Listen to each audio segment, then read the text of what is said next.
Hello everyone, অনেক দিন পর আবারও একটা মিনি ব্লগ নিয়ে আমি চলে এসেছি।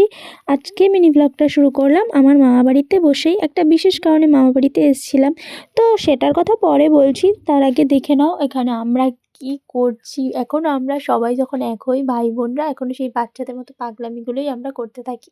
যাই হোক, সন্ধ্যেবেলা আমরা রেডি হয়ে গেছি আসল অনুষ্ঠানটার জন্য। আস্তে আস্তে বলছি, ওয়েট করো, পুরো ভিডিওটা দেখো। তো গেস্টরা সবাই চলে এসছে। আজকের ভিডিওটা অনেক দিন আগেই তুলে রেখেছিলাম, কিন্তু পোস্টটা আমি এখন করছি। আজকে ছিল, মানে সেই দিন ছিল আমার দাদার বিয়ের পাকা কথা আর পাটিপত্র। তো সব চলে এসছে দাদার শ্বশুরবাড়ির লোকরা পাকা কথা হওয়ার জন্য। কথাবার্তা হলো অ্যান্ড লাস্টে এখানে হচ্ছে পাটিপত্র। আর এই যে দেখতে পেলে হাত নাড়লো, ওটা আমার দাদা হবু বর। তো ওদেরই বিয়ে। আমরা সবাই ভীষণ এক্সাইটেড। আমার মামার একটাই ছেলে, তো আমরা প্রচণ্ড এক্সাইটেড। আর এখানে আমরা ভিডিও কলে আমার বৌদির সাথে কথাবার্তা মানে বলছিলাম নর্মালি।